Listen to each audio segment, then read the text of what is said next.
إن الحمد لله نحمده ونستعينه ونستغفره ونعوذ بالله من شرور أنفسنا ومن سيئات أعمالنا من يهده الله فلا مضل له ومن يضلل فلا هادي له وأشهد أن لا إله إلا الله وحده لا شريك له وأشهد أن محمدا عبده ورسوله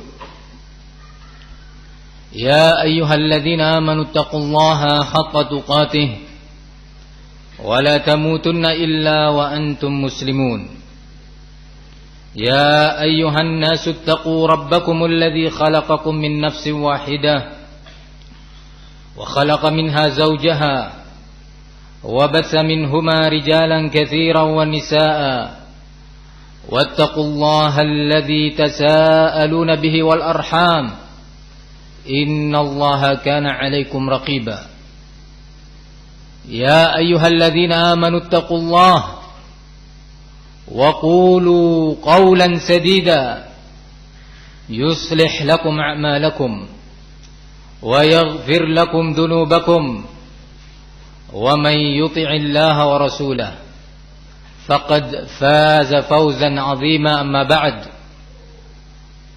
فإن أصدق الحديث كتاب الله وخير الهدى هدى محمد صلى الله عليه وعلى آله وسلم وشر الأمور محدثاتها وكل محدثة بدعة وكل بدعة ضلالة وكل ضلالة في النار. أيها الإخوة أعزني الله وإياكم. Saudara-saudara saya kaum muslimin yang saya muliakan,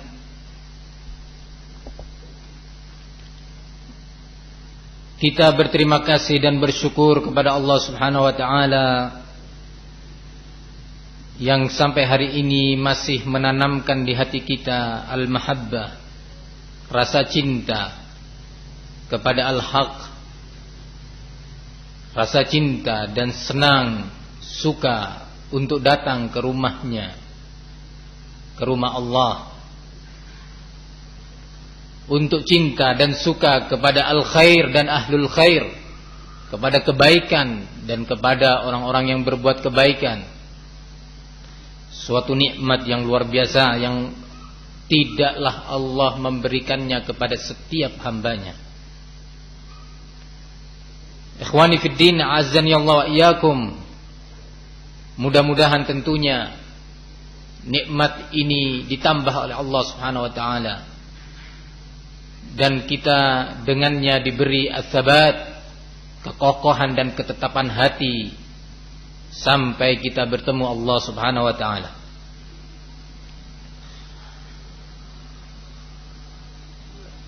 Maudhu' atau tema pembahasan kita dalam daurah kali ini, sebagaimana sudah diumumkan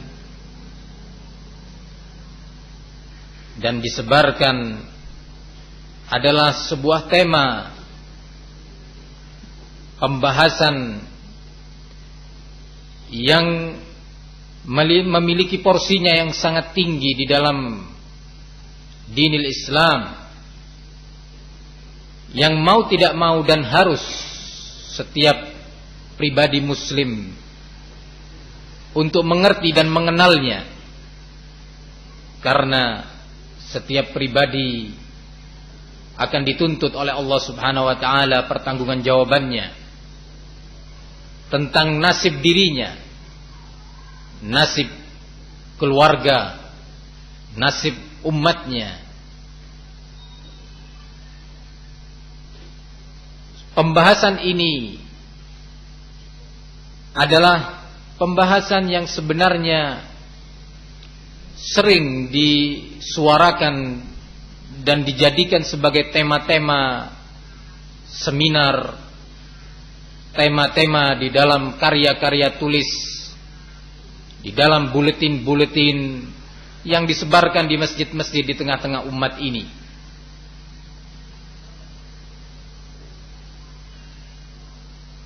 Namun dalam kajian siang hari ini kita ingin mencoba mengenal bagaimana sih sebenarnya Al-Quran dan Sunnah Rasulullah SAW membahas permasalahan ini, meletakkan tema ini dengan rincian-rincian yang telah diajarkan oleh Allah dan Rasulnya dan diterapkan oleh salaful ummah, pendahulu umat ini, generasi yang telah Allah nyatakan sebagai generasi yang berhasil, sebagai masa yang telah Rasulullah SAW menyatakan sebagai masa terbaik.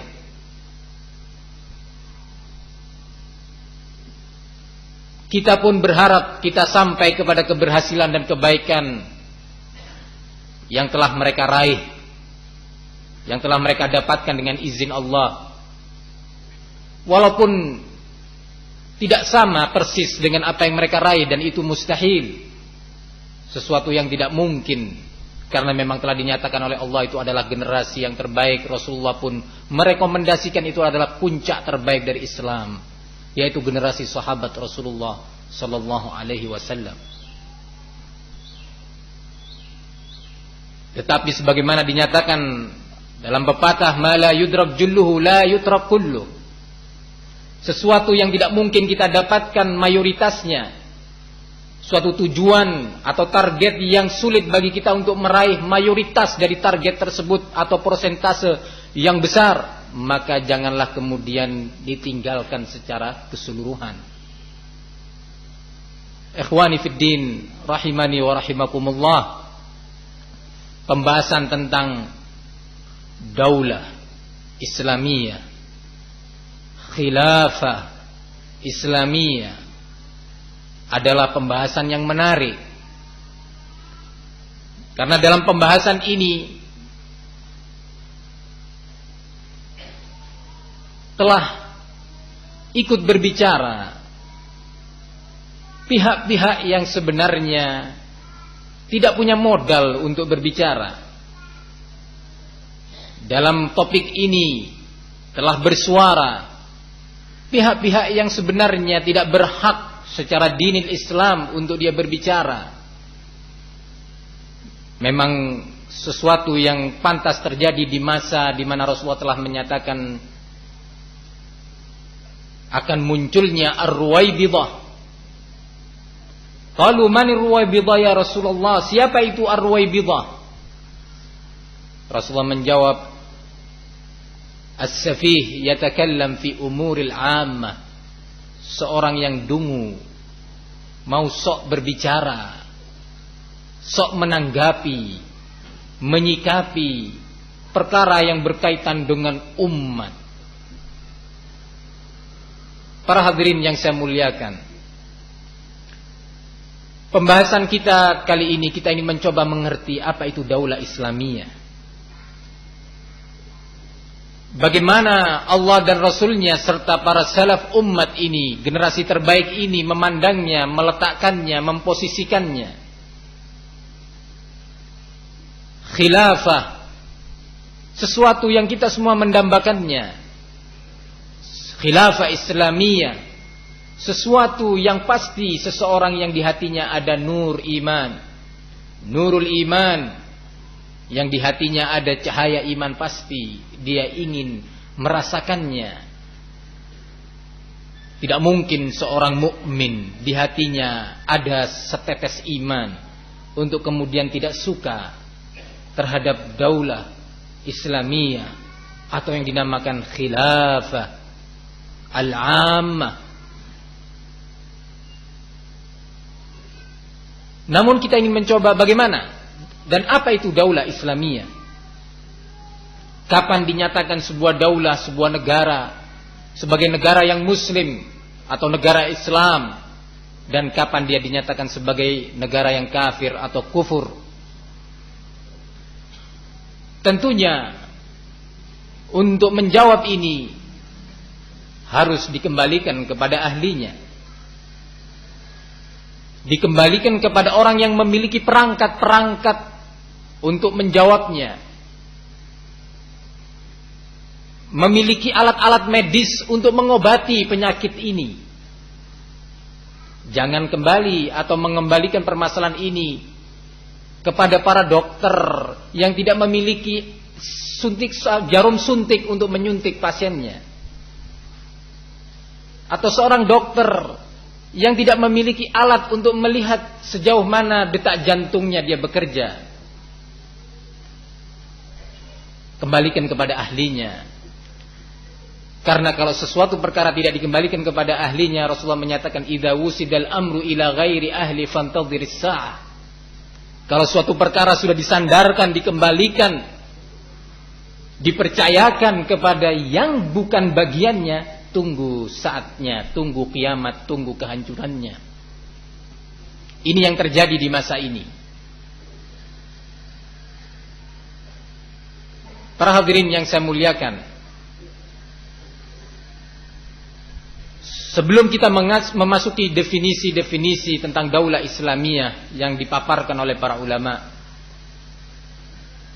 kita sekarang ini sangat sedih dan prihatin terhadap kondisi kaum muslimin,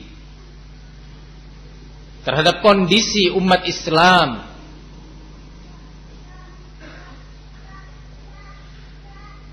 terhadap kondisi negeri kita ini. Benar-benar negeri kita sekarang ini, kalau boleh kita gambarkan, berada di persimpangan jalan, berada di perempatan jalan raya yang sangat besar. Ketika seorang yang berada di persimpangan jalan itu, atau penguasa atau pemerintah kita yang sedang sekarang ini berada di persimpangan jalan tersebut, mau menentukan kebijaksanaan untuk melanjutkan ke arah depan, berjalan ke arah yang lurus ke depan, dari seberang jalan di sebelah kanan sana ada jeritan menjerit, ini zalim, ini kebijaksanaan yang tidak adil. Akhirnya dia menoleh ke arah kanan, mempertimbangkan jeritan tersebut, dan mencoba untuk mulai menggerakkan kaki kanannya untuk berbelok ke kanan. Tiba-tiba dari arah kiri menyatakan, ini perampasan hak, ini tidak memperhatikan kepentingan-kepentingan grassroots. Akhirnya mulai dia berpikir untuk melangkahkan kaki kirinya ke arah kiri di persimpangan jalan. Dari arah belakang tiba-tiba tanpa dirasa ada sebuah batu mengenai pelipisnya. Dengan menjerit, kembalikan hak kami, kalian pengkhianat, kalian pendusta. Serba bingung di persimpangan jalan. Dalam keadaan seperti ini, di mana kesempatan untuk masing-masing pihak dari kalangan Ruwaibidah, kesempatan untuk bersikap dan menyikapi kondisi bagi mereka dari kalangan Ruwaibidah itu terbuka lebar-lebar, baik yang berbentuk LSM sekuler yang menyuarakan dirinya sok membela kepentingan umat, ataupun organisasi-organisasi sosial komunis yang juga menyuarakan kemaslahatan umat, ataupun pula yang sok bernafaskan Islam, menyuarakan dirinya sebagai pembela-pembela keadilan, pembela-pembela orang yang terzalimi. Suasana semakin carut marut, membuat seorang tidak mengerti kemana dia harus melangkah. Kita ingin melihat, mengkaji, meluangkan waktu kita untuk mendengar, membahas bagaimana Allah Subhanahu wa ta'ala di dalam Al-Quran dan Rasulnya sebagai pembimbing umat ini, sebagai uswah. Uswah bukan hanya dalam perkara tersenyum, yang selalu digambarkan oleh para dai di atas mimbar bahwa Rasulullah adalah orang yang murah senyum. Bukan pula uswah hanya sebatas bagaimana Rasulullah bergaul dan berhubungan, berinteraksi dengan keluarganya. Bukan itu saja yang dimaksud dengan uswah. Tetapi uswah yang bersifat universal, bersifat umum, menyeluruh, mewakili dinil Islam yang bersifat kafah. Maka beliau adalah uswah dalam urusan rumah tangga. Beliau adalah uswah di dalam urusan bertetangga. Beliau uswah di dalam menghadapi orang-orang jahil dengan senyum-senyumnya dan sikapnya yang lembut. Namun beliau juga uswah di dalam berdakwah. Beliau adalah uswah di dalam menghadapi muskilah, problema-problema umat. Beliau adalah uswah di dalam membimbing umat menghadapi lingkungannya, menghadapi penguasanya. Uswah dalam perkara akidah dan prinsip-prinsip Islam. Inilah yang Allah nyatakan, laqad kana lakum fi rasulillahi uswatun hasanah. Sesungguhnya telah ada bagi kalian wahai kaum muslimin pada diri Rasul tauladan yang baik. Tauladan yang baik dalam seluruh aspek Islam. Ikhwani fid din, azzani Allah wa iyyakum.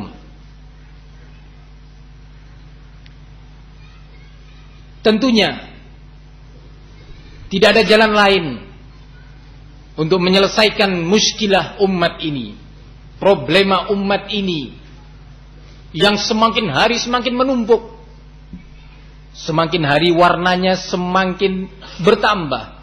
Bukan hanya bertambah kuantitas dari warna tersebut, bahkan yang tadinya warnanya merah terang berubah menjadi merah kegelap-gelapan, mengarah menjadi ungu. Semakin kabur. Kondisi yang benar-benar mau tidak mau jalan keluarnya adalah apa yang dinyatakan oleh Rasulullah sallallahu alaihi wasallam ketika mengingatkan umat ini di saat kehinaan dan kerendahan menimpanya. Rasulullah menyatakan, la yanzi'uhu ankum hatta tarji'u ila dinikum, dalam hadis Abdullah ibni Umar yang diriwayatkan oleh Imam Ahmad dan Imam Abu Dawud. Sesungguhnya Allah tidak akan mengangkat kehancuran dan kehinaan yang menimpa, yang kalian alami, kecuali apabila kalian mau kembali kepada agama kalian. Bagaimana cara kembali? Cara kembali menurut siapa? Tidak ada lain kecuali apa yang dijawab oleh Rasulullah sallallahu alaihi wasallam. Fa innahu man ya'ish minkum fasayara ikhtilafan katsira fa 'alaikum bi sunnati wa sunnatil khulafa'ir rasyidin. Di saat kalian menyaksikan adanya simpang siurnya permasalahan, perselisihan dan perdebatan, di saat itu wajib, kata Rasulullah, untuk kalian berpegang teguh kepada bimbinganku, prinsipku dan prinsip para khulafa'ir rasyidin. Dalam nasihat beliau yang lainnya, ketika Rasulullah sallallahu alaihi wasallam ditanya, siapa itu al-firqatun najiyah, Taifah an-najiyah al-mansurah, siapa mereka yang akan selamat ya Rasulullah? Rasulullah memberikan semacam batasan yang bisa digunakan pada setiap waktu dan di setiap tempat, yang bisa diaplikasikan pada setiap generasi. Rasulullah menyatakan, man kana mithlu ana alaihi al-yaum wa ashabi, mereka-mereka yang selamat barang siapa yang kondisinya sama dengan kondisiku dan kondisi para sahabatku. Kondisi dia di dalam bersikap, cara atau kondisi dia di dalam berakidah, cara dan kondisi dia di dalam berdakwah, cara dan kondisi dia di dalam bermuamalah dan melakukan pembinaan-pembinaan umat dengan cara Rasulullah sallallahu alaihi wasallam dan para sahabatnya, bukan dengan cara filsafat, bukan dengan cara dan metode-metode yang didatangkan dari negeri-negeri asing, tetapi dari mereka generasi terbaik. Para hadirin yang saya muliakan, tadi saya katakan bahwa ketika kita ingin membicarakan tentang daulah, apa definisi daulah Islamiyah? Kapan dinyatakan daulah Islamiyah itu sebagai daulah Islamiyah dan masih tetap dalam bingkai Islam? Tentunya yang bisa menjawab ini adalah para ahlinya dari kalangan ulama. Dari mereka-mereka ahlul ilm yang mengerti tentang kitabullah dan sunnah Rasul sallallahu alaihi wasallam, mengerti tentang aqwal, pendapat dan ra'yu para ulama salaf dahulu, sehingga bisa meletakkan masalah sesuai dengan porsinya pada tempatnya masing-masing, memilah-milah satu masalah dengan masalah yang lainnya, sehingga tidak tercampur aduk antara satu masalah dengan masalah yang lainnya. Para hadirin yang saya muliakan, tentunya tidak mungkin ketika kita mau berbicara tentang definisi daulah Islamiyah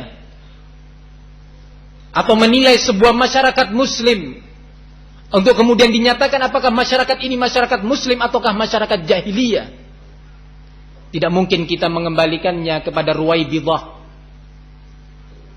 mengembalikannya kepada para orator yang pandai berorasi, atau mengembalikannya kepada para provokator yang bisanya hanya membakar emosi umat, yang bisanya hanya menyuarakan bahwa dia adalah pembela kepentingan umat. Memang para hadirin, di masa-masa seperti ini atau hampir di setiap masa, terkhusus ketika kejahilan telah melanda umat, terkhusus di generasi atau pada generasi yang mayoritasnya adalah orang-orang yang tidak mengerti tentang ad-din, tentang petuah-petuah sang uswatun hasanah. Slogan yang paling enak dan paling laku, paling gampang memasarkannya adalah slogan yang menyuarakan membela kepentingan-kepentingan perut manusia, slogan yang menyuarakan membela kepentingan-kepentingan syahwat manusia. Paling enak. Ini bisa laku keras dan dengan cepat dapat pengikut. Suara yang menyatakan kita akan mengembalikan hak rakyat yang dirampas. Wah, ini membuat dingin hati sebagian pihak. Suara yang seperti ini suara yang menjanjikan, yang luar biasa pengaruhnya di tengah-tengah umat yang jahil, di tengah-tengah umat yang jauh dari bimbingan sunnah Rasulullah sallallahu alaihi wasallam. Coba kita akan melihat dan mendengar apa itu definisi daulah Islamiyah. Sebuah daulah dinyatakan dia adalah daulah Islamiyah adalah apa yang disebutkan di antaranya dan didefinisikan oleh Syekhul Islam Ibnu Taimiyah rahimahullah di dalam Majmu' al-Fatawa, di mana beliau menyatakan wa qaunul ardi dara kufrin wa dara iman atau dara fasiqin laysat sifatan lazimatan laha bal hiya sifatun 'aridatun bihasabi sukkaniha. Untuk dinyatakan sebuah daerah atau sebuah negeri sebagai negeri yang kufur atau negeri iman, atau untuk dinyatakan sebagai negerinya orang-orang fasik, bukanlah kemudian sifat ini adalah sifat yang melekat secara terus-menerus. Kalau sudah negeri kafir, ya kafir sampai hari kiamat. Tidak. Atau kemudian idealah negeri Islam adalah menjadi negeri Islam seterusnya sampai hari kiamat tanpa mengalami perubahan dengan sebab-sebab yang merubahnya. Tidak, kata Syekhul Islam. Bahkan sifat-sifat ini atau kriteria ini, penamaan ini disesuaikan dengan kondisi penduduknya atau kondisi rakyatnya. Dijelaskan oleh Al-Imam Asy-Syaukani rahimahullah di dalam kitabnya As-Sailul Jarrar juz yang keempat. Beliau menyebutkan al-i'tibaru bi dhuhuril kalimah fa in kanatil awamiru wan nawahi fid dari li ahli al-islam bihaitsu la yastati'u man fiha minal kuffar an yatadhahara bi kufrihi illa likaunihi ma'dhunan lahu bidzalik min ahli al-islam fahadhihi darul islam. Tolak ukurnya, kata beliau, adalah sebuah negeri dinyatakan sebagai negeri Islam apabila urusan pemerintah atau perintah dan larangan, yakni aturan-aturan di negeri tersebut dipegang oleh kaum muslimin, sehingga dengan itu tidak lagi mampu orang-orang kafir untuk menampilkan kekufurannya kecuali hanya sebatas yang diizinkan oleh para penguasa muslimin di negeri tersebut. Maka kondisi yang seperti ini, kata beliau, inilah negeri Islam. Wala yadhurru dhuhuru al-khisalil kufriyah fiha. Tidak pengaruh kalau ternyata di negeri itu masih muncul beberapa praktek-praktek kekufuran. Li'annaha lam tadhhar biquwatil kuffar, karena praktek-praktek kekufuran itu tidaklah terjadi dengan sebab kekuatan orang-orang kafir di negeri tersebut yang mendominasi. Bukan dikarenakan kekuatan orang-orang kafir yang dominan, tetapi memang kaum muslimin pun membiarkannya. Sebuah negeri, kata Al-Imam Asy-Syaukani rahimahullah, yang di sana terdapat kaum muslimin yang mereka menentukan permasalahan, dalam pengertian tidaklah kemudian orang-orang kafir menjadi dominan di negeri tersebut untuk mempraktekkan kekufurannya, kecuali memang dalam batas-batas yang diizinkan oleh kaum muslimin, sehingga benar-benar kondisi orang kafir di tempat tersebut minoritas dan benar-benar mereka tidak dengan leluasa menampilkan praktek-praktek kekufurannya.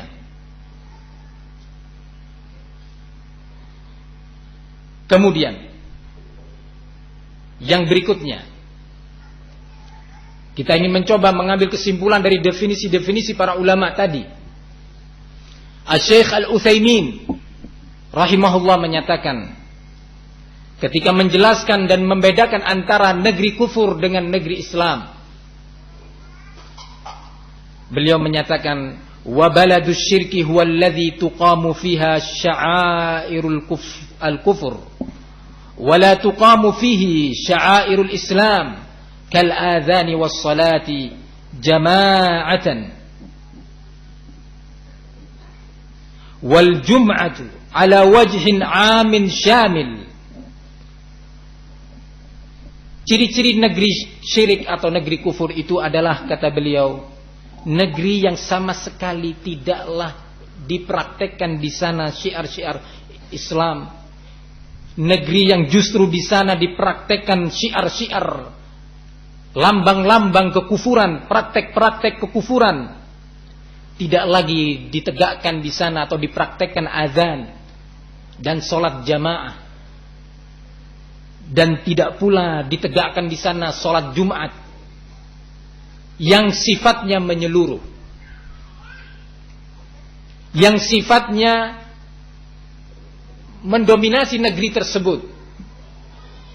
Kata beliau, hal ini dalam rangka untuk membedakan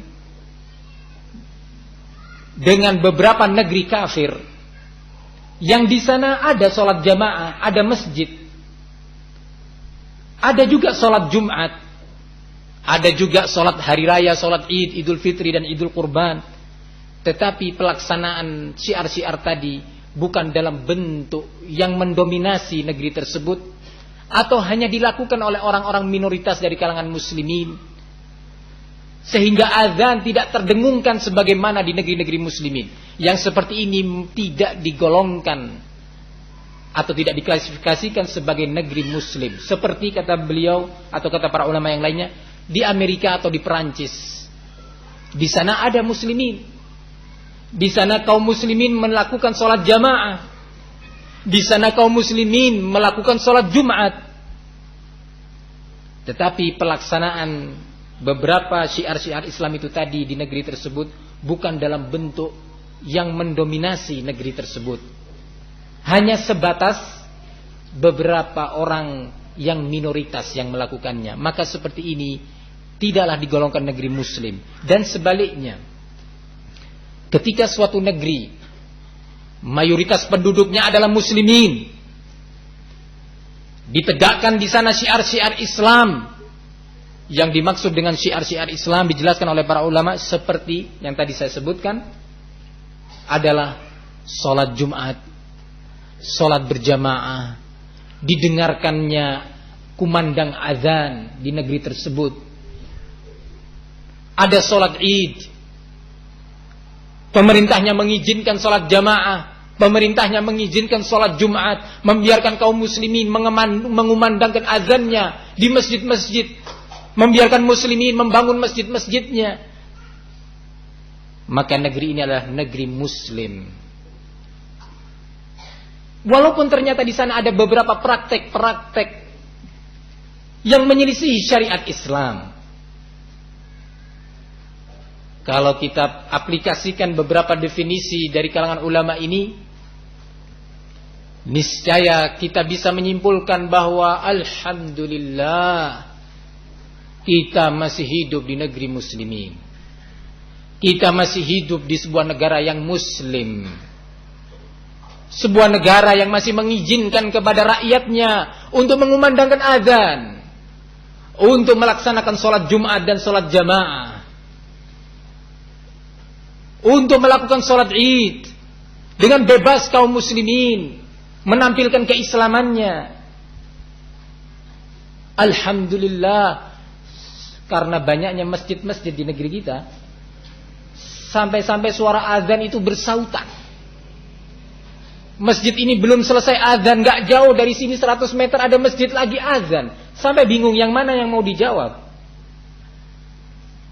Karena banyaknya azan, karena banyaknya masjid, karena banyaknya muslimin yang mendirikan masjid. Sholat Jumat, mau sholat di mana silakan, telat di sebelah sini bisa ke sebelah sana. Ya.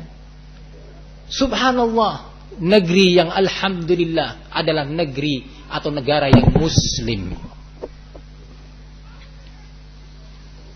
Namun ketika pendefinisian ini dikembalikan kepada Ar-Ruwaibidah,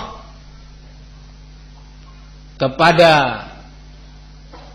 para provokator yang memprovokasi umat dengan slogan mengembalikan hak-hak umat yang dirampas, dikembalikan kepada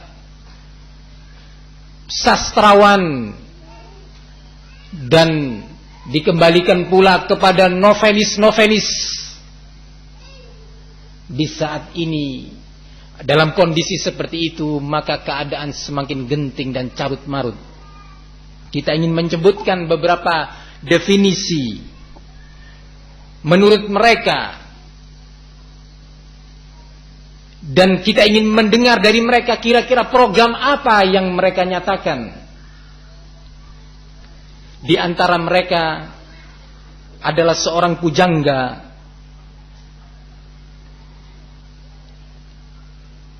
yang dikenal, saya katakan dia seorang pujangga karena memang dia adalah pujangga. Tidak pantas untuk diangkat kedudukannya lebih dari sebatas seorang pujangga, yaitu Sayyid Qutb.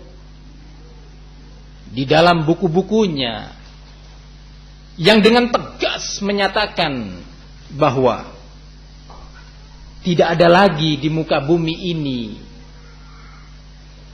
negeri muslim. Tidak ada lagi di muka bumi ini masyarakat yang muslim. Bahkan dengan tegas di dalam salah satu karyanya yaitu Zilalil Quran, dia menyatakan dan menyarankan kaum muslimin untuk menjauhi masjid-masjid yang tidak ubahnya, kata dia, itu adalah tempat-tempat ibadah jahiliyah. Masya Allah. Masjid-masjid kaum muslimin yang Allah nyatakan sebagai Baitullah, yang didirikan oleh kaum muslimin untuk sujud dan ruku, merendahkan diri kepada Sang Pencipta Al-Khaliq Allah Subhanahu wa taala, dinyatakan oleh sang pujangga ini sebagai tak ubahnya adalah tempat-tempat ibadah jahiliyah yang seharusnya kaum muslimin, kata dia, mulai berdiam di rumahnya masing-masing dan beribadah di rumahnya sebagai bentuk kesedihan karena tidak adanya lagi tempat ibadah muslimin, karena tidak ada lagi, tidak didapati lagi masyarakat muslim. Luar biasa. Para hadirin yang saya muliakan, suatu bentuk pemikiran Khawarij yang telah disebutkan oleh Rasulullah sallallahu alaihi wasallam. Ini salah satu bentuk kesimpulan yang disimpulkan oleh salah satu pujangga yang dielu-elukan oleh sebagian umat ini yang hanya sibuk dengan qila wa qal, yang hanya sibuk dengan kepentingan-kepentingan dia tanpa mau memberikan waktu dan pikirannya untuk Islam. Para hadirin yang saya muliakan, begitu juga apa yang dinyatakan oleh salah satu tokoh provokasi yang juga dielu-elukan, tokoh provokasi yang telah memprovokasi banyak umat, banyak muslimin di banyak negara, sehingga muncullah, lahirlah di balik provokasi itu kekacauan dan ketidaktentraman hidup umat, ketidaktenangan dakwah, ketidaktenangan kaum muslimin untuk beribadah dengan ibadahnya yang sempurna. Dia menyatakan dalam sebuah bukunya yang dikenal dengan Hadmul Khilafah wa Bina'uha, peruntuhan khilafah dan bagaimana membangunnya kembali. Judulnya yang luar biasa. Judul buku sang provokator ini adalah Hadmul Khilafah wa Bina'uha, hancurnya atau penghancuran perobohan khilafah, bangunan khilafah, dan bagaimana mengembalikan bangunan tersebut. Yaitu penulis yang dikenal dengan namanya Abdullah Azzam. Dengan tegas dia menyatakan dalam bukunya tersebut, adapun jika kamu sampai ke medan jihad kemudian setelah itu kamu berpikir tentang negeri kelahiranmu yang tidak menumbuhkan pepohonan ataupun tanaman, pepohonan yang ada telah ditebang, dicabut dan dirobohkan sampai ke akar-akarnya. Negeri yang dimaksud dengan pepohonan di sini adalah syariat Islam. Jika Anda telah sampai ke medan jihad, yaitu Afghanistan yang dia maksudkan, dia adalah seorang yang berkebangsaan Palestina, tinggal di Afghanistan. Sementara Anda masih saja memikirkan negeri Anda yang tidak tumbuh di sana pepohonan, bahkan pepohonan yang telah ada ditebang dan dicabut. Tidak tumbuh syariat Islam, bahkan syariat Islam yang telah ada di sana justru ditumbangkan. Dan di muka kebun itu berdiri lelaki bengis yang mengangkat pedangnya kepada siapa saja yang hendak memasuki kebun tersebut untuk menanam pohon. Kata-kata filsafat yang penuh dengan filsafat. Di depan kebun tersebut telah berdiri seorang laki-laki bengis, yakni penguasa yang bengis, yang memegang pedangnya. Dan kemudian dia mengangkat pedang tersebut bagi barang siapa yang ingin masuk ke kebun tersebut untuk menanam pohon. Kemudian, kamu tetap bersikeras tinggal di negeri tersebut? Masih ingin tetap tinggal di negeri yang kondisinya seperti itu? Dalam keadaan tidak bisa berbuat apa-apa, tidak berani mengucap sepatah kata pun. Entah sepatah kata apapun yang dia maksud di sini dengan kalimat dia sepatah kata. Alhamdulillah di negeri-negeri muslimin masih bisa berdakwah ketika dakwah itu memang benar-benar di atas bimbingan Rasulullah sallallahu alaihi wasallam. Tetapi ketika usaha provokasi telah diberi nama dakwah dan diselimuti dengan selimut pergerakan Islam, maka di saat itu telah memancing emosi pihak penguasa untuk bertindak. Kemudian Anda masih berada di negeri tersebut, maka kata sang Abdullah Azzam ini, di mana uzurmu di hadapan Rabbul Alamin pada hari kiamat? Kemudian menyebutkan ayat yang berisi tentang wajibnya berhijrah. Ayat yang menegaskan tidak ada uzur bagi kaum muslimin yang masih tinggal di negeri orang-orang kafir dalam keadaan tidak bisa menegakkan syiar-syiar Islam. Masya Allah. Dalam keadaan dia menghimbau dan berceramah kepada para mujahidin yang berdatangan ke Afghanistan dari sekian penjuru negeri muslimin di dunia ini. Datang dari Jaziratul Arabia, datang dari negeri Syam, datang dari Asia, datang dari Afrika, dari negeri-negeri muslimin, anak-anak muslimin. Kemudian dinyatakan bahwa negeri-negeri Anda adalah negeri yang harus Anda tinggalkan, hijrah, dan Anda tidak punya uzur untuk masih tetap tinggal di tempat tersebut. Suatu definisi yang salah kaprah. Para hadirin yang saya muliakan, kemudian bertolak dari definisi yang keliru, dari apa yang didefinisikan oleh para ulama kibar yang menegaskan tentang bahwa daulah Islamiyah atau negara muslim itu adalah negara yang mayoritas penduduknya adalah muslimin dan ditegakkan di sana, terlihat di sana syiar-syiar Islam seperti azan, dikumandangkannya suara azan, kaum muslimin bisa sholat berjamaah, bisa duduk di masjid, bisa bersolat Jum'ah, bisa melakukan Id, bisa bersaum Ramadan dengan terang-terangan. Syiar-syiar Islam. Bahkan alhamdulillah kalau hari raya kayak di negeri kita ini, ya, suara takbir itu bergemuruh sampai dengan mobil-mobil. Ya. Bukankah begitu? Alhamdulillah meneriakkan Allahu Akbar, Allahu Akbar, Allahu Akbar. Memang betul beberapa waktu yang lalu dilarang oleh pemerintah takbir keliling. Kenapa sebab dilarangnya? Kenapa? Mudaratnya ya. Karena sambil bertakbir ya namanya anak-anak jahil, cinta kepada Islam tapi nggak ngerti bagaimana Islam. Bertakbir sambil bergelantungan di truk, akhirnya dia jatuh kelindes.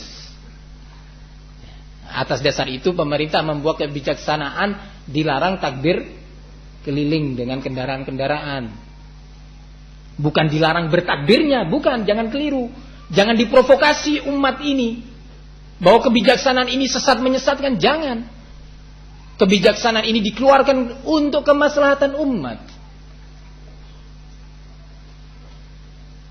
Para hadirin, alhamdulillah di negeri yang seperti ini, walaupun kita menyatakan kita berharap negeri ini benar-benar kembali kepada tauhid, benar-benar kembali kepada sunnah Rasulullah secara menyeluruh sesuai dengan bimbingan Allah dan Rasulnya. Namun kita akan melihat nanti bagaimana bimbingan hadis-hadis Rasul Sallallahu Alaihi Wasallam di dalam meletakkan pokok-pokok dasar sebuah negara dinyatakan muslimah, yang berlaku kepada kita aturan-aturan Islam di dalam bersikap kepada negara tersebut. Kita akan mendengar bagaimana sabda-sabda beliau Rasulullah Sallallahu Alaihi Wasallam. Para hadirin yang saya muliakan, bertolak dari definisi yang keliru dan sesat menyesatkan ini tadi, salah seorang novelis yang terkenal dengan nama Abul A'la Al-Maududi, bukan seorang ulama, bukan, seorang novelis yang pintar membuat novel, menyatakan dengan tegas,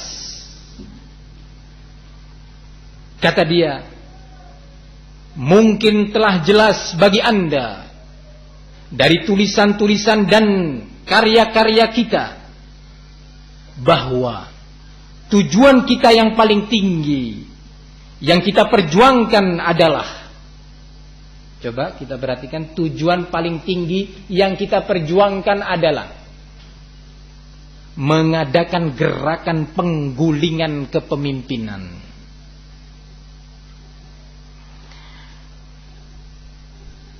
Kalimat ini diucapkan dalam salah satu novelnya yang berjudul Al-Usus Al-Akhlaqiyah Lil Harakatil Islamiyah, pokok-pokok dasar akhlak bagi pergerakan Islam, pokok-pokok dasar moral bagi pergerakan Islam. Tujuan utamanya adalah dari pergerakannya menggulingkan kepemimpinan. Dalam buku yang sama dia menyatakan, ketika dia menasehati kaum muslimin dan mereka-mereka yang melakukan pergerakan dengan pergerakan-pergerakan Islam, kata dia, kalau seorang ingin membersihkan bumi ini dan menggantikan kejahatan dengan kebaikan, kekacauan dengan keamanan, menggantikan dekadensi moral dengan moral yang baik, tidak cukup, kata dia, hanya sekedar mengajak atau menyeru umat untuk berakhlak dan bermoral dengan akhlak dan moral yang baik. Tidak cukup itu, tetapi mereka harus berusaha untuk mengumpulkan unsur-unsur umat yang saleh sebanyak mungkin kuantitasnya, untuk kemudian dari sana dibentuklah kekuatan untuk merebut kepemimpinan dunia yang sekarang sedang dipegang oleh mereka, dan kemudian kita mengadakan revolusi. Novel-novel seperti ini bersebaran di tengah-tengah umat, dibaca oleh kaum muslimin, tanpa bisa umat menilai kira-kira ini betul-betul sesuai dengan hadiyun nabawi ataukah tidak. Apakah memang suara-suara seperti ini sesuai dengan bimbingan Rasul dan para sahabatnya, atau ternyata justru 180 derajat berbalik. Umat tidak memiliki filter yang cukup. Umat bermodalkan sebagiannya emosi kecintaannya kepada Islam, satu. Umat sebagiannya bermodalkan kepentingan-kepentingan dia yang merasa akan dibela, ikut mendukung suara-suara seperti ini, ikut menyebarkan slogan-slogan dan pamflet-pamflet yang menyuarakan reklame seperti ini. Umat yang penuh dengan kejahilan tentang ilmu din, tidak memiliki filter untuk menilai, mengoreksi apa yang ada di sekitarnya. Setiap seruan yang memanggil dia datang mendatanginya. Setiap ada seruan menjerit di arah sana, datang umat ini mengerumuninya. Para hadirin yang saya muliakan, sebagian pergerakan-pergerakan Islam meletakkan dasar-dasar pergerakannya dengan tegas menyatakan, sebagaimana mereka sebarkan di dalam buletin-buletin yang dibaca oleh sebagian umat ini di sebagian masjid-masjid, buletin-buletin yang selalu sering menampilkan tema khilafah, khilafah, khilafah, menyatakan bahwa inti daripada pergerakan kami adalah menghasilkan umat yang mau memahami dan menyadari kemaslahatannya yang harus mereka terima, kepentingan mereka yang harus mereka rasakan, yang justru telah sering direbut oleh para penguasa dan diabaikan oleh sistem yang ada. Subhanallah.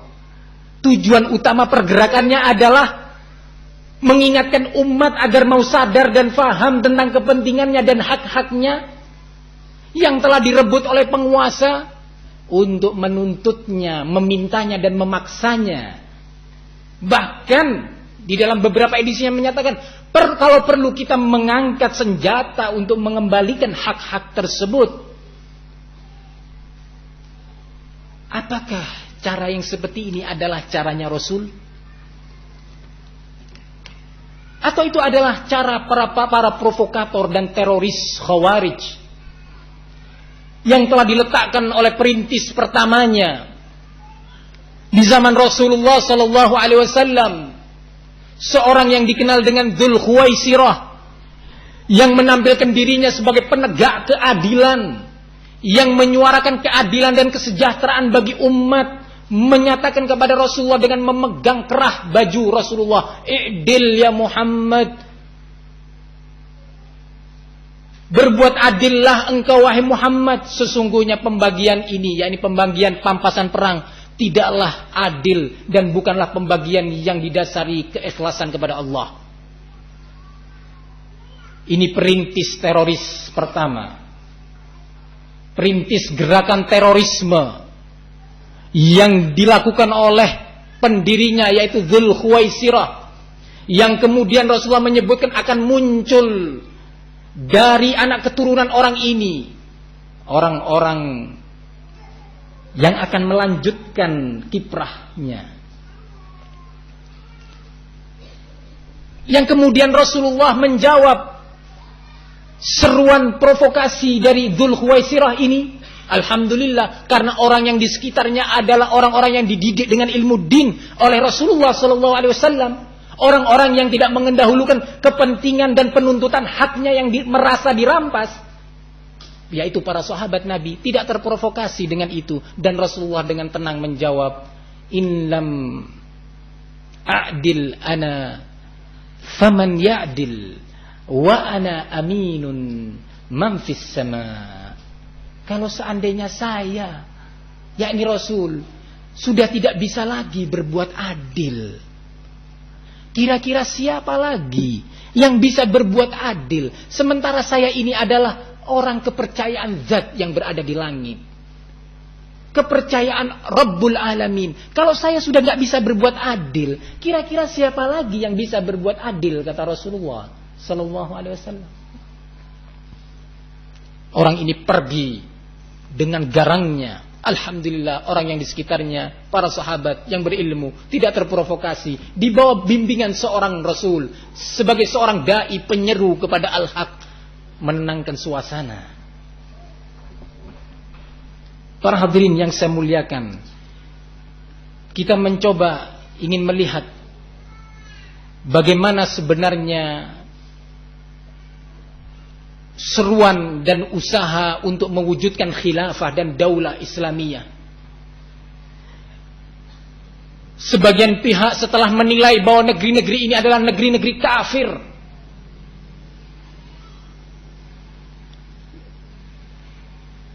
setelah menilai bahwa kondisi yang ada ini adalah kondisi kufur, kemudian mereka berusaha untuk, kata mereka, mengembalikan khilafah, menegakkan daulah Islamiyah. Kita ingin nanti juga membahas bagaimana Rasulullah SAW dan Allah sebelumnya membimbingkan kepada kita untuk kita sampai dan berhasil menggapai daulah dan khilafah. Sebagaimana telah digapai oleh Rasul dan Khulafa ar-Rasyidin. Sebagaimana telah digapai dan dirasakan nikmatnya oleh generasi terbaik para sahabat.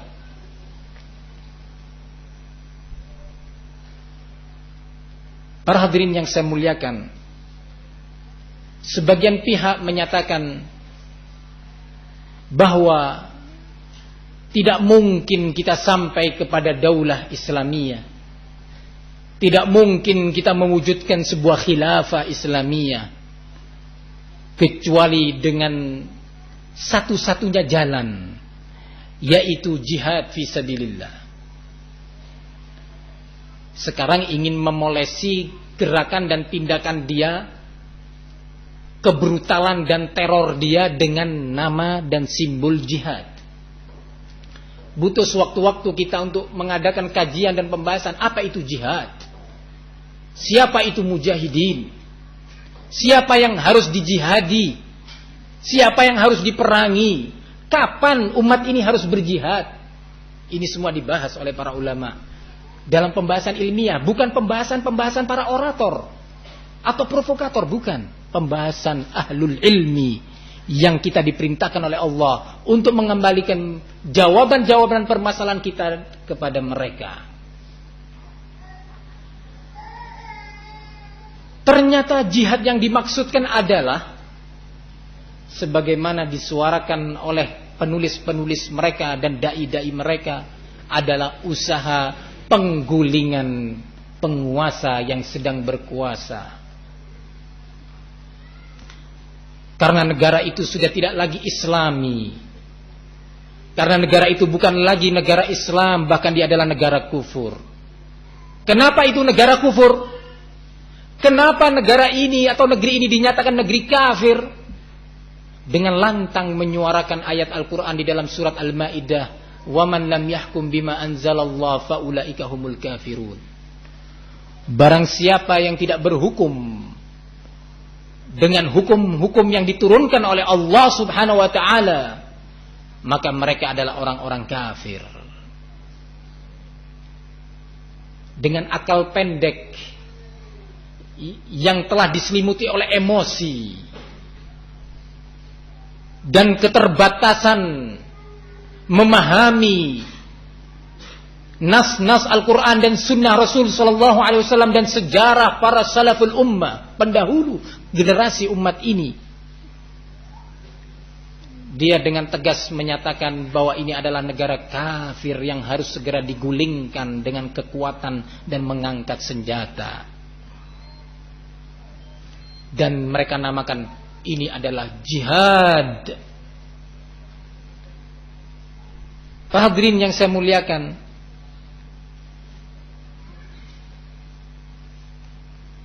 tentang ayat di dalam surat Al-Ma'idah yang sering mungkin ditampilkan di dalam buletin-buletin mereka dalam sekian edisi, "Waman lam yahkum bima anzalallah faulaika humul kafirun." Barang siapa yang belum berhukum dan tidak berhukum dengan hukum-hukum yang Allah turunkan, maka mereka adalah orang-orang kafir.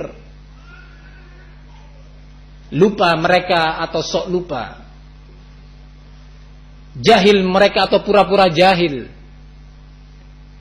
karena telah dikuasai oleh emosi dan marahnya terhadap beberapa ayat yang lainnya yang juga di surat yang sama. Di dalam surat Al-Ma'idah juga Allah menyatakan, "Waman lam yahkum bima anzalallah faulaika humul zalimun." Kalau tadi faulaika humul kafirun, maka pada ayat yang berikutnya Allah menyatakan faulaika humul zalimun. Label yang berbeda dengan yang sebelumnya.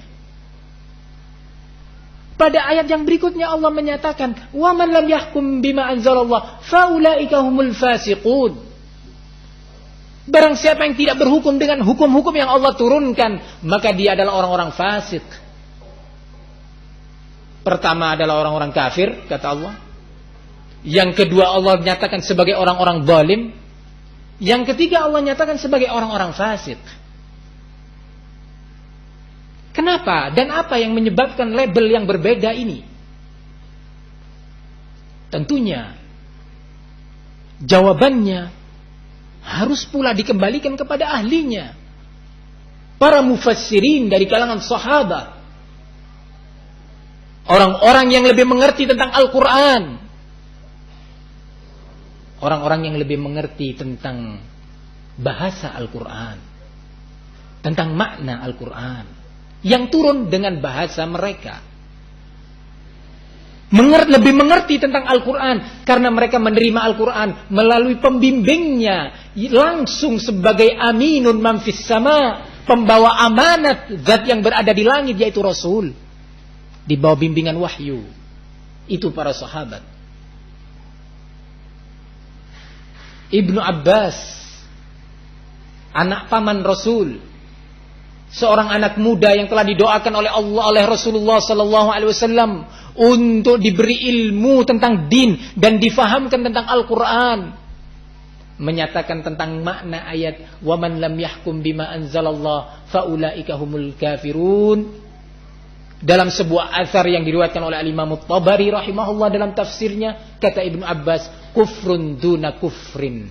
Makna kafirun dalam ayat ini adalah kekufuran yang tidak mengeluarkan pelakunya dari bingkai keislaman. Kira-kira masihkah kita akan mengikuti kejahilan dan emosi kita untuk dengan serampangan kita memaknakan ayat Al-Quran, atau dengan tawadhu dan dengan penuh pengakuan dari kita bahwa kita adalah orang-orang jahil yang harus mengembalikan makna dan tafsir Al-Quran kepada generasi awal dari umat ini. Ini Ibnu Abbas, didikan Nabi, bukan didikan Universitas Al-Azhar di Kairo, bukan. Bukan hasil pendidikan sebuah universitas di Pakistan, bukan. Tetapi hasil didikan seorang Rasul. Dengan tegas menyatakan bahwa yang dimaksud dengan ayat ini bukan kekufuran yang mengeluarkan seseorang keluar dari Islam, yang dengannya menjadi halal darahnya. Para hadirin yang saya muliakan,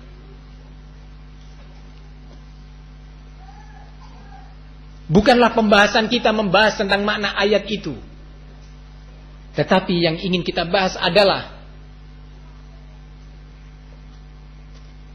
kesimpulan-kesimpulan yang keliru dan menyesatkan, yang mengajak umat ini untuk selalu menentang penguasanya dengan alasan untuk menegakkan daulah Islamiyah dengan definisi yang keliru dan menyesatkan pula, dengan alasan penguasa telah merebut hak umat. Kita ingin melihat bagaimana Rasulullah menasihati umat ini ketika mendapati penguasa yang telah mencegah kemaslahatan dan kepentingan rakyatnya untuk diberikan dan ditunaikan. Rasulullah sallallahu alaihi wasallam pada suatu hari beliau menyampaikan kepada salah seorang sahabatnya, ketika beliau ditanya, yaitu oleh seorang sahabat yang bernama Wa'il bin Hujr. Seorang sahabat bernama Wa'il bin Hujr bertanya kepada Rasulullah, ya Rasulullah, ara'aita in kana alaina umara yamna'una haqqana wa yas'aluna haqqaha. Ya Rasulullah, bagaimana pendapatmu, nasihatmu, bimbinganmu ketika ternyata kami mendapati seorang penguasa yang mencegah dan merampas hak-hak kami dan memaksakan kepada kami untuk selalu menunaikan kewajiban-kewajiban kami kepada mereka. Bagaimana ya Rasulullah nasihat engkau? Rasulullah, coba kita bandingkan bagaimana Rasulullah membimbing sahabatnya dan umat ini sekaligus dengan slogan-slogan provokasi yang ada. Coba kita dengarkan jawaban Rasulullah kepada Wa'il bin Hujr, seorang sahabatnya. Isma'u wa ati'u, fa innama alaihim ma hummilu wa alaikum ma hummiltum. Hadis ini diriwayatkan oleh Imam Muslim rahimahullah. Tetaplah kalian mendengarkan perintah-perintah penguasa kalian, dan kalian taati perintah-perintah penguasa tersebut. Sesungguhnya mereka akan ditanya oleh Allah, dimintai pertanggungjawabannya jawabannya tentang perkara yang telah ditugaskan, diamanatkan kepada mereka, dan kalian sendiri pun akan dimintai pertanggungjawaban oleh Allah tentang apa-apa yang telah diwajibkan kepada kalian. Ini jawaban Rasulullah kepada sahabatnya. Siapa itu? Wa'il bin Hujr. Dalam riwayat lain, Rasulullah sallallahu alaihi wasallam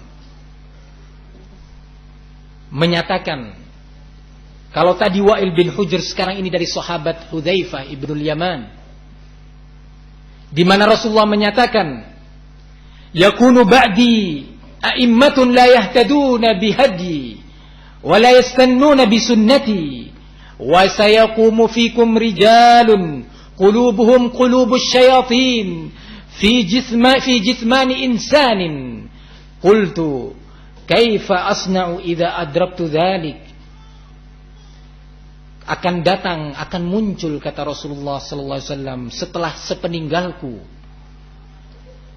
para pemimpin-pemimpin yang tidak mencari petunjuk atau berusaha mendapatkan petunjuk dan bimbingan dengan bimbinganku, dan tidak pula mereka mau menerapkan sunnahku.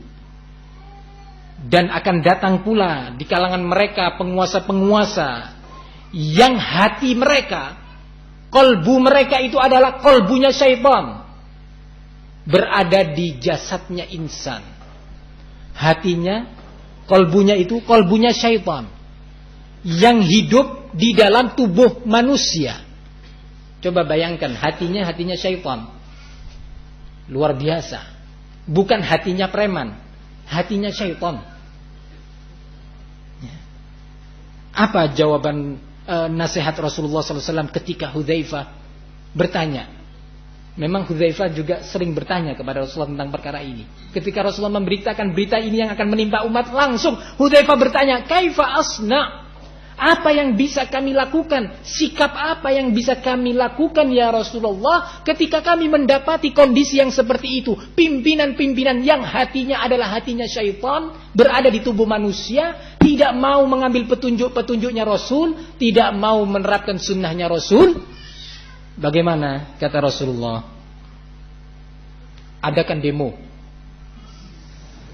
buat pamflet dan spanduk-spanduk, kumpulkan para pemuda menjerit-jerit dengan speaker-speaker. Inikah petua Rasul?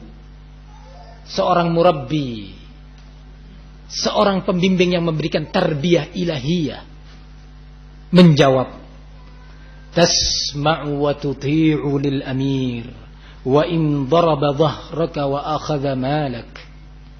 Tetaplah engkau mendengar dan taat kepada pimpinan engkau, walaupun pimpinan tersebut mencambuk punggungmu dan merampas hartamu. Sedikit-sedikit tilang, sedikit-sedikit prit, sedikit-sedikit. Nggak boleh bicara gini, nggak boleh begitu. Peraturan ini, peraturan mana kebebasan kami? Sebentar-sebentar bayar ini, bayar itu, sebentar-bentar begini. Mana hak kami? Lebih parah lagi, kalau arena provokasi ini terjadi di mimbar-mimbar Jumat sampai mimbar itu bergoyang. Subhanallah. Cara-cara yang telah dirintis oleh perintis teroris pertama. Siapa itu? Dzul Khuwaisirah. Ini adalah bentuk teror. Hati-hati, teror itu bukan hanya dalam bentuk gerakan fisik, bukan. Teror itu bisa dalam bentuk teror fikri, teror pemikiran, yang dihembuskan melalui berbagai macam media, yang tak luput pula masjid-masjid kaum muslimin pun dari usaha-usaha teror fikri ini tadi, teror pemikiran. Para hadirin yang saya muliakan, mari kita lihat lagi yang berikutnya, bimbingan sang murabbi ilahi. Bukan murabbi yang cara berpikirnya dipengaruhi oleh buku-buku orang-orang semacam Yusuf al-Qaradawi yang bangga terhadap keberhasilan Israel di dalam menerapkan demokrasi di negerinya, dengan mengucapkan selamat kepada negara Israel atas keberhasilan usaha yang telah mereka lakukan dengan merobohkan Peres. Siapa itu? Simon Peres. Nah, mengucapkan selamat dengan mengatakan dalam nada bangga terhadap penerapan demokrasi di negeri Israel, negaranya Yahudi. Dia menyatakan kalau seandainya Allah menampakkan dirinya kepada umat manusia dan mengkampanyekan dirinya untuk dipilih, niscaya Allah tidak akan mampu mendapatkan keberhasilan seperti yang telah didapatkan oleh orang-orang Yahudi di Israel.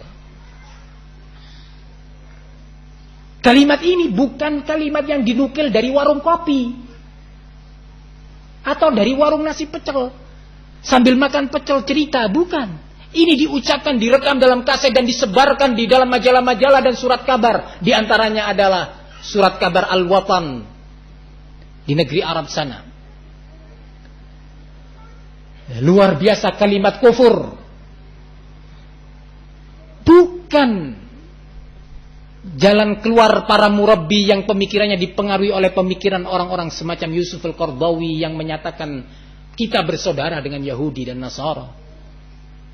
Saudara kita hadir di dalam sekian muktamar persatuan-persatuan agama di dunia. Bukan pula jalan keluar di dalam menghadapi penguasa hasil dari bimbingan para murabbi yang dia bangga dengan menyatakan bahwa cara berpikir saya dan pola pergerakan saya banyak dipengaruhi oleh sebuah buku, The Magic of Thinking Big.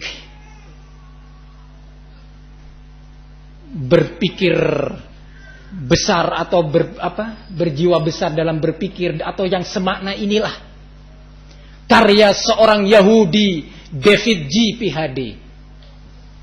Ya salam, dengan bangganya. Apa buku yang paling Anda sukai? Buku apa yang paling Anda gemari, yang bisa mempengaruhi pola berpikir Anda? Oh, ada sebuah buku yang telah terjual dengan kurang lebih 4 juta eksemplar. 4 juta. Dengan cetakan sekian kali cetak. Judulnya adalah Keajaiban Berjiwa Besar. Bahasa Maduranya yang tadi itu.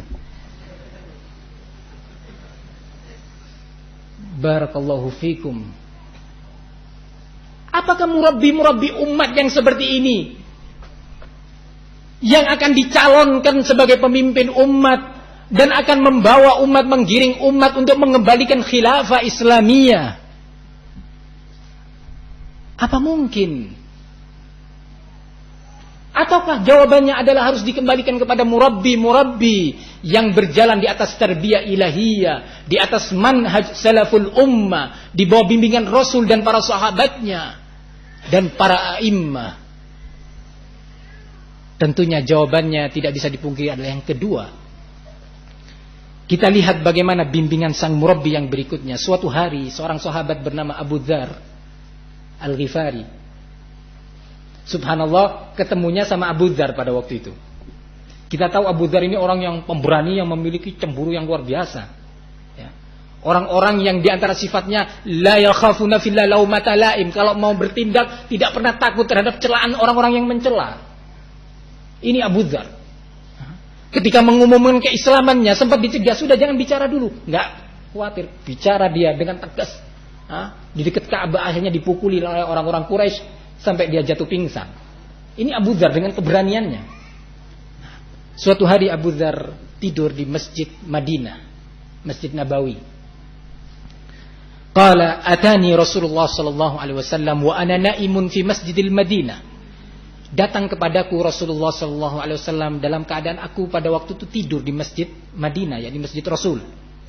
Fadarabani birijlihi faqala, kemudian Rasulullah membangunkan dia dengan menendangkan kakinya. Hei bangun, kata Rasulullah. Di sini para ulama memberi bab bolehnya membangunkan seorang dengan kakinya. Oh, ini kalau di negeri kita kurang ajar ini.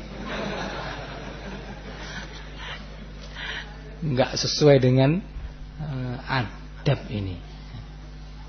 Nah, pernah dilakukan oleh Rasul SAW, bukan dengan niatan menghina, bukan.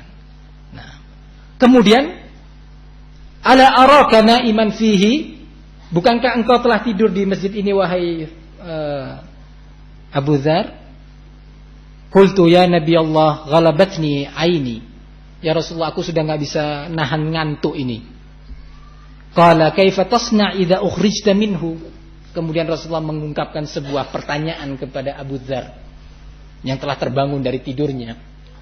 Wahai Abu Dzar, kira-kira sikap apa yang akan Anda ambil, yang akan engkau ambil ketika engkau diusir dari Masjid Madinah ini?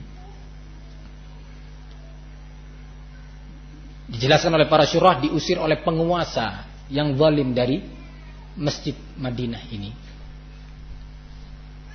Dijawab oleh Hudzaifah, "Ati asy-Syam al-ardh al-muqaddasah al-mubarakah." Aku akan mengungsi pergi ke negeri Syam, bumi yang suci, yang penuh dengan barakah. Syam itu kalau sekarang Syria, Lebanon, Palestina, Yordan. Ini Syam sekarang. Aku akan pergi ke sana. Qala kaifa tasna' idza ukhrijta minasy-Syam? Lalu gimana sikapmu kalau seandainya ternyata di negeri Syam pun kamu diusir oleh penguasa? Qala, Abu Dzar dengan tegas dia menjawab, a'udu ilai. Aku ya tetap kembali ke Syam, katanya Abu Dzar. Qala ma asna'u ya Nabi Allah adribu bisayfi? Abu Dzar bertanya, kira-kira gimana ya Rasulullah? Di saat seperti itu aku diusir dari sana, diusir dari sini, diusir loh ini. Nah, apakah aku akan menebaskan pedangku ini? Ya, ini mau bertindak. Bukan hanya pasang spanduk protes, enggak. Ya. Tapi langsung, gimana kira-kira? Pedang ini mau aku tebaskan? Rasulullah faqala an-nabiy sallallahu alaihi wasallam, ala adulluka ala ma huwa khairun min dzalika wa aqrabu rusyda? Maukah wahai Abu Dzar, aku bimbing engkau kepada sebuah bimbingan yang tentunya lebih baik dari cara bersikap seperti itu dan lebih tepat atau lebih mendekat kepada ketepatan dan kepada al-haq? Abu Dzar tentunya menjawab iya. Ya. Apa kata Rasulullah? Tasma' wa tuti'u wa tansaqu lahum haitsu saquka. Hendaknya engkau tetap mendengar perintah pimpinanmu dan taat kepada pimpinanmu, dan hendaknya engkau pergi kemana pimpinanmu menggiringmu atau mengusirmu. Sabar. Oh, enggak bisa Rasul. Masa hak kebebasan saya untuk berdiam bertempat tinggal dirampas? Enggak. Langsung dengar Abu Dzar. Nah, loh, diusir dari Masjid Madinah pergi ke Syam, sampai di Syam diusir. Madinah ke Syam itu bukan jarak kayak Masjid Al-Qalam ke alun-alun, bukan. Urusannya gampang kan kalau ke alun-alun. Naik becak, diusir dari alun-alun pergi ke mana? Gor sana. Gampang kan, tinggal naik angkot. Ini diusir dari negeri satu negeri ke negeri yang lain oleh penguasa. Bukan perkara yang gampang. Atau bisa naik Garuda Airways misalkan. Enggak bisa. Di tengah padang pasir. Kata Rasulullah, sabar. Tetap mendengar dan taat kepada pimpinanmu. Dan hendaklah engkau ikuti. Engkau pergi kemana pimpinanmu menggiringmu. Silakan pergi. Kenapa Rasulullah memberi bimbingan seperti ini? Karena Rasulullah tahu di bawah bimbingan wahyu. Rasulullah mengerti di bawah cahaya wahyu ilahi bahwa tindakan melawan penguasa sebagai bentuk ketidaksabaran terhadap hak-haknya yang dirampas, atau kemaslahatan dan kepentingan dia yang dihalangi, itu akan mendatangkan kemadaratan, mafsadah, efek negatif yang jauh lebih besar bagi umat ini. Ini bimbingan Nabi Allah Muhammad bin Abdullah sallallahu alaihi wasallam. Ikhwani fid din, azzani Allah wa iyyakum. Terlalu banyak hadis-hadis yang menjelaskan tentang bagaimana Rasulullah mengarahkan umat ini, mentarbiah umat ini. Insyaallah kita akan lanjutkan pada season yang berikutnya atau kajian yang berikutnya. Setelah saat ini insyaallah tiba waktunya Al-Ustadz Ruwaifi akan menyampaikan materi beliau. Dan jika ada hal yang perlu disampaikan dan ditanyakan sebagaimana tadi diumumkan oleh panitia, ditulis di kertas agar bisa dibaca dengan baik, tentunya dengan EYD, artinya bahasa yang bisa difahami. Nah, bahasa yang bisa dimengerti, kemudian dikumpulkan di panitia sebelum zuhur. Wallahu ta'ala alam bissawab. Sampai kita ketemu pada kajian yang berikutnya. Subhanakallahumma wa bihamdika asyhadu an la ilaha illa anta astaghfiruka wa atubu ilaik.